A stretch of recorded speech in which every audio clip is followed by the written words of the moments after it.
नमस्कार, जय हिंद। उज्जवल भारत में आज इस नए अंक में आपका हार्दिक अभिनंदन एवं स्वागत है। दोस्तों, मैं पश्चिम बंगाल के बारे में बात करूंगा।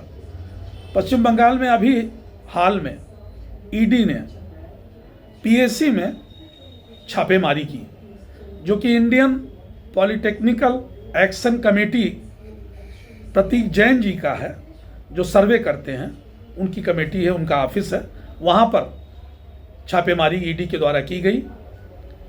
लेकिन आप हैरान रह जाएंगे, ये हिंदुस्तान के, भारत के इतिहास में पहली बार हुआ है कि उस छापेमारी के बीच में जैसे ममता दीदी मुख्यमंत्री को ये पता चला कि प्रतीक जैन के यहाँ छापेमारी की गई है, उनके आवास और उनके ऑफिस में ममता बनर्जी मुख्यमंत्री पूरे लाव लश्कर के साथ, पुलिस के कमिश्नर को लेके पूरे लाव लश्कर के साथ वहाँ पर पहुँच गई और बिल्कुल ईडी के सामने जैसे विरोधी दल करते हैं, बाहर नारेबाजी करते हैं।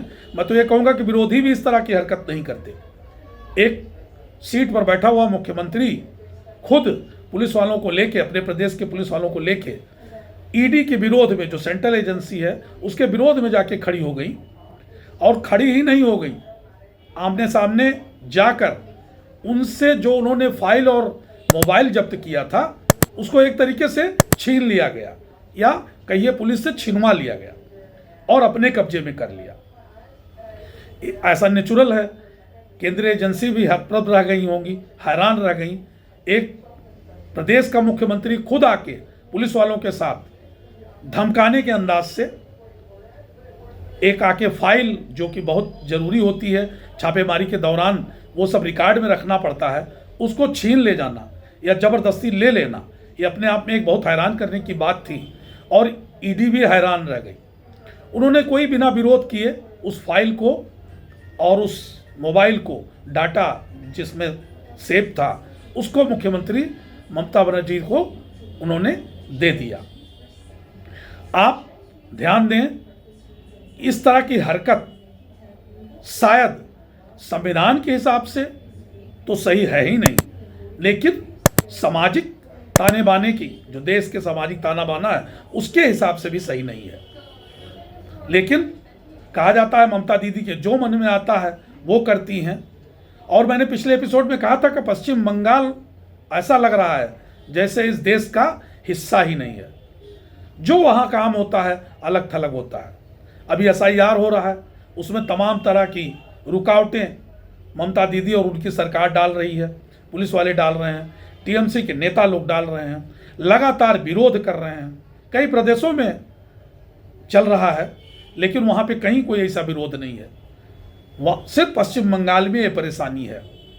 और अब तो परेशानी इतनी बढ़ गई कि अगर केंद्रीय एजेंसी किसी घोटाले को लेके, जो कि कोयला तस्करी और मनी लॉन्ड्रिंग का केस है, उस घोटाले पर अगर कहीं छापेमारी करे तो मुख्यमंत्री सीधे पुलिस वालों को लेके उसके सामने खड़ी हो गई और उससे कागजात छीन लिया, उससे रिकॉर्ड छीन लिया गया। ये अपने आप में संविधान की, भारत के संविधान की हत्या है और भारत के संविधान का और देश का अपमान है। लेकिन दुर्भाग्य ये है, जैसा पिछले कई सालों से चल रहा है, केंद्र में गृह मंत्री अमित शाह जी, प्रधानमंत्री श्री मोदी जी जैसे पहले हाथ पर हाथ रख के बैठे हुए थे, आज भी बैठे हुए हैं और अपने आप को, अपनी पार्टी को दिखा रहे हैं कि हम लोग बहुत अच्छी पार्टी वाले हैं, इस तरह का काम नहीं करते। चाहे संविधान की धज्जी उड़ जाए, कुछ भी हो जाए, लेकिन वो चुपचाप बैठे हुए हैं।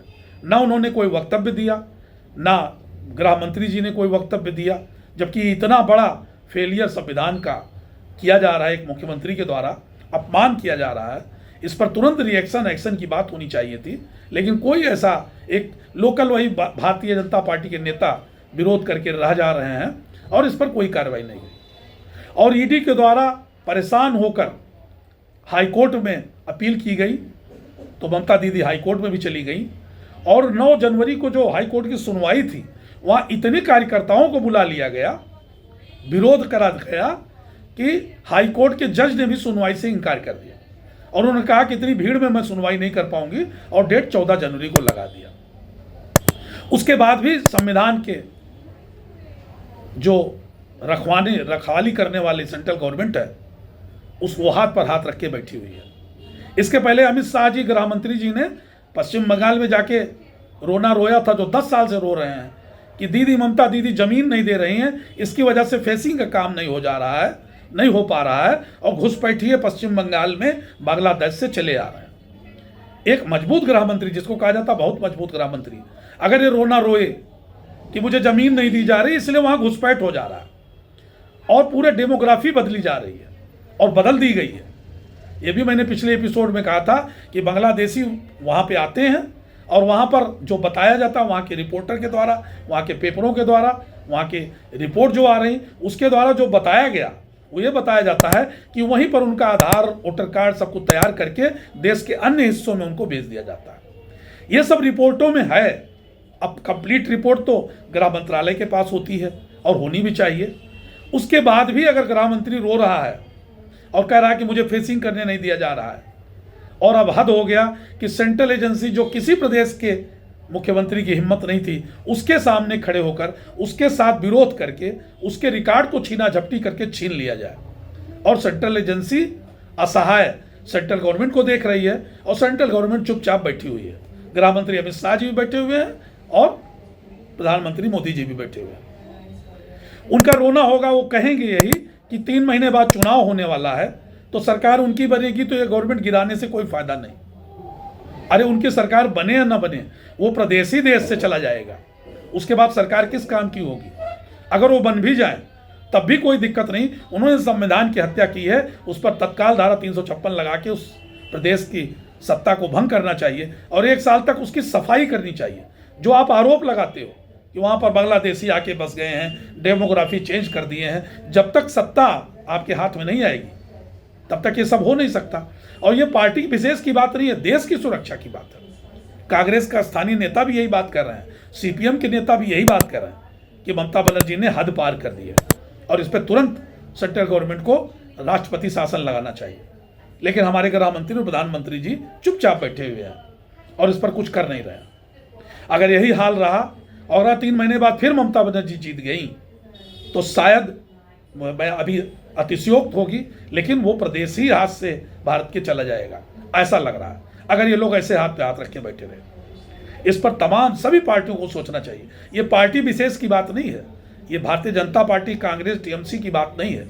अगर एक पार्टी अपने वोटों के खातिर देश के साथ समझौता कर रही है, देश पर संकट डाल रही है, देशवासियों के ऊपर संकट डाल रही है, तो इस पर सभी पार्टियों को मिलकर विचार करना चाहिए और पुरजोर मांग करनी चाहिए प्रधानमंत्री जी से, भारतीय जनता पार्टी से, कि वहां पर राष्ट्रपति शासन लगाया जाए और देश को अपने कानून को, वहां के अधिकार को अपने हाथ में लेके पश्चिम बंगाल पे सबके सफाई पर ध्यान दिया जाए। उसके बाद किसी की सरकार बन जाए, एक बार एडमिनिस्ट्रेटिव पॉइंट से सब कुछ ठीक हो जाए, उसके बाद सरकार जीते, कोई बात नहीं। लेकिन अगर कोई सरकार के साथ, कोई देश के साथ समझौता कर रहा है चंद नोटों के खातिर, तो उसके ऊपर सख्त कार्रवाई होनी चाहिए। इस पर प्रधानमंत्री श्री नरेंद्र मोदी और जो मजबूत गृह मंत्री अमित शाह जी कहे जाते हैं, उनको तत्काल विचार करके इस पर कार्रवाई करनी चाहिए। अब तो वैसे सुप्रीम कोर्ट ये लोग जा रहे हैं, लेकिन हर बात सुप्रीम कोर्ट नहीं तय करता। आपकी एजेंसियों के साथ बदतमीजी हुई, आपकी एजेंसियों के साथ हाथापाई हुई, इसके लिए आप जिम्मेदार हैं। आप संविधान की रक्षा करने के लिए सरकार में बैठे हुए हैं, सुप्रीम कोर्ट तो सुनवाई करेगा ही। बस इतनी बात करनी थी। जय हिंद।